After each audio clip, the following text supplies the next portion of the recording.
Hello friends, মিঠুর পাকশালায় আপনাদের সবাইকে স্বাগত। আজ আমি হাফ কাপ সাবু দিয়ে ভীষণই হেলদি একটা রেসিপি আপনাদের সাথে শেয়ার করছি। তো প্রথমে এখানে হাফ কাপ পরিমাণে মোটা দানার সাবু 5 ঘন্টা আগে ভিজিয়ে রেখেছিলাম এবং সম পরিমাণ জল দিয়ে এটাকে ভিজিয়ে রেখেছিলাম। তো এখন জলটা শুকিয়ে সাবুটা খুবই ঝরঝরে মতো খুব ভালো মতো ভিজে গেছে। এর সাথে নিয়ে নিচ্ছি এরপর একটা মিডিয়াম সাইজের গাজর, একটা ছোট ছিদ্রযুক্ত গ্রেটার দিয়ে গ্রেট করে রেখেছিলাম, সেই পুরো গাজরটা এখানে নিয়ে নিলাম।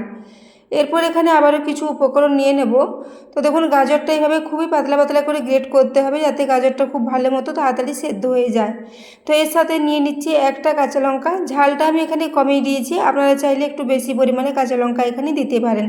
এই সাথে নিয়ে নিচ্ছি হাফ টিস্পুন পরিমাণে গ্রেট করে নেওয়া আদা, ওই সাথেই দিয়ে দিলাম হাফ টিস্পুন পরিমাণে লবণ, ওই সাথে হাফ টিস্পুন পরিমাণে গোটা জিরে দিয়েছি এবং হাফ টিস্পুন পরিমাণে ধনের গুঁড়ো দিয়েছি। ওই সাথে এখানে নিয়ে নিচ্ছি 2 টেবিল চামচ পরিমাণে বেসন। বেসন দিলে এর মধ্যে খুব সুন্দর একটা বাইন্ডিং আসবে এবং এর টেস্টটাও ভীষণই ভালো হবে। তো বেসনটা নেওয়ার পর এখানে দিয়ে দিলাম 1 টিস্পুন পরিমাণে কসুরি মেথি। তো কসুরি মেথিটা দেওয়ার পর আর এখানে কিছু লাগবে না, এরপর এটাকে হাতে করে খুব ভালো করে মেখে নেব। এখানে আর কোনো রকম জলের ব্যবহার করতে হবে না। এই গাজরের সাথে যে লবণটা দিয়েছি এর কারণে এর থেকে কিছুটা জল বেরিয়ে আসবে এবং সাবুদানাটাও কিছুটা হালকা হালকা ভিজে ভিজে আছে, তা দিয়ে এটা খুব ভালো মতো বাইন্ডিং চলে আসবে। তো এই জন্য বেসনটা 2 টেবিল চামচ পরিমাণে দিয়েছি, খুব বেশি বেসনও এখানে লাগবে না, অল্প বেসন দিয়ে এটা খুব ভালো মতো রেডি হয়ে যাবে। তো এরপর আমি দেখুন হাতে করে খুব ভালো করে সমস্ত কিছু মেখে নিচ্ছি। এটা মাখতেও খুব বেশি সময় লাগবে না, খুবই চটজলদি এটা 2 মিনিটের মধ্যেই মাখা হয়ে যাবে। তো দেখতেই পাচ্ছেন এটা একটা বেশ নরম ডো মতো রেডি হয়ে এসেছে। এভাবে এটাকে হাতে করে খুব ভালো করে সমস্ত কিছু একটু মেখে নিচ্ছি। তো বন্ধুরা, আজকের এই রেসিপিটা যদি ভালো লেগে থাকে তাহলে অবশ্যই একটু বন্ধুদের সাথে শেয়ার করে দেবেন এবং রেসিপি ভালো লাগলে একটা লাইক করতে ভুলবেন না। তো দেখুন এইভাবে এটাকে খুব ভালো মতো করে মেখে নিয়েছি। এরপর হাতে করে এখান থেকে বেশ কিছুটা পরিমাণে মিশ্রণ নেব আর ছোট্ট ছোট্ট গোল গোল টিকিয়ার আকারে এগুলোকে এইভাবে রেডি করে নেব। তো তার আগে আমি হাতটা পরিষ্কার করে ধুয়ে নিচ্ছি। হাতটা ধোয়া হয়ে গেলে এখানে খুব ভালো করে একটু হাতে তেল মাখিয়ে নিচ্ছি। এরপর এখান থেকে বেশ কিছুটা করে নেব আর এইভাবে ছোট ছোট গোল গোল টিকিয়ার আকারে এগুলোকে রেডি করে নেব। তো সেজন্য হাতে একটু বেশ ভালো করে তেল মাখিয়ে নিয়েছি যাতে মিশ্রণটা খুবই নরম আছে, হাতে লেগে যাবে, সেজন্য এখানে হাতটা ধুয়ে ভালো করে তেল মাখিয়ে নিলাম। তো এরপর দেখুন বেশ কিছুটা করে মিশ্রণ নেব আর হাতে করে এইভাবে গোল গোল করে ছোট্ট ছোট টিকিয়ার আকারে এগুলোকে রেডি করে নিচ্ছি। তো বন্ধুরা, আজকে রেসিপিটা বানিয়ে নেওয়া ভীষণই সহজ, খুবই কম সময়ের মধ্যে খুব অল্প উপকরণ দিয়ে রেডি হয়ে যায়। আপনারা যে কোনো দিন এটাকে একটা স্ন্যাক্স রেসিপি হিসাবেও বানিয়ে নিতে পারেন, বিকেলের দিকে হালকা ফুলকা খিদে পেলেও এরকম ধরনের রেসিপি ট্রাই করতে পারেন, অথবা টিফিনের জন্য এরকম ধরনের রেসিপি আপনারা বানিয়ে নিতে পারেন।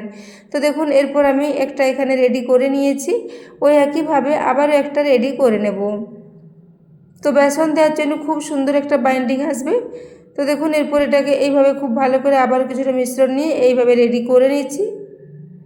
তো দেখুন প্রত্যেকটা যাতে সমপরিমাণ হয় সেই রকম মাপে এগুলোকে রেডি করে নিচ্ছি। তো এখানে আমার দুটো রেডি হয়ে গেছে, এই একইভাবে সবগুলোকে আগে রেডি করে নিতে হবে।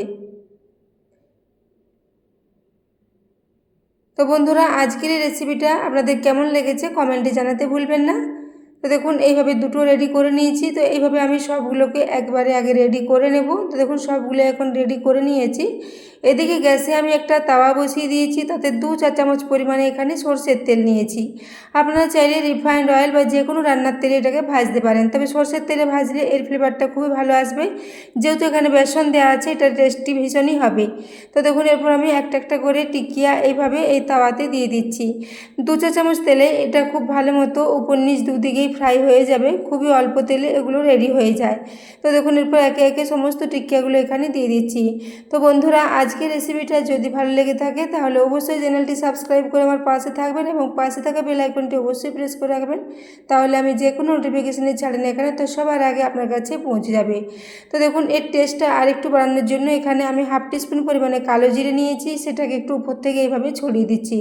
কালো জিরে দিলে এর মধ্যে খুব সুন্দর একটা পকোড়ার টেস্ট আসবে, তো সেই জন্য কালো জিরেটা অবশ্যই দিতে হবে। তো দেখুন কালো জিরেটা খুবই অল্প পরিমাণে নিয়েছিলাম, হাফ টিস্পুন, সেটাকে একটু প্রত্যেকটার উপরে এইভাবে অল্প অল্প করে ছড়িয়ে দিলাম।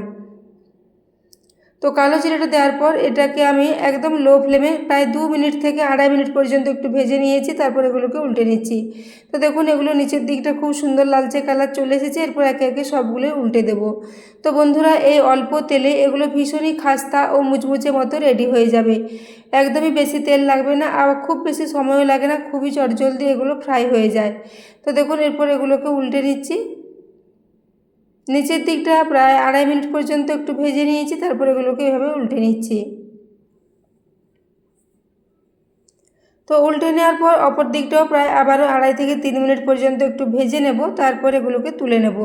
তো দেখুন দুদিকটাই এখন খুব সুন্দর লালচে একটা কালার চলে এসেছে এবং এগুলো দেখতেও ভীষণই লোভনীয় হয়েছে। তো দেখুন এইভাবে দুদিকটাই খুব ভালো করে একটু লালচে করে ফ্রাই করে নিতে হবে। তারপর এগুলোকে সার্ভ করে দেবো। তো বন্ধুরা এগুলোকে আপনারা যে কোনো ধরনের চাটনির সাথে সার্ভ করতে পারেন, এমনকি বিকেলে চায়ের সাথেও এটাকে সার্ভ করতে পারেন, খেতে দুর্দান্ত লাগবে। তো দেখুন এরপর আমি এগুলোকে ফ্রাই করে নিয়েছি। এরপর এগুলোকে প্লেটে তুলে নিচ্ছি। অল্প তেলে এগুলো ভীষণ খাস্তা মতো রেডি হয়েছে। তো এরপর একে একে সবগুলো এখান থেকে তুলে নেব। তো বন্ধুরা রেসিপিটা আপনাদের কেমন লেগেছে কমেন্টে জানাবেন এবং রেসিপি ভালো লাগলে একটা লাইক করতে ভুলবেন না। তো দেখুন একে একে সবগুলো এখানে তুলে নিচ্ছি।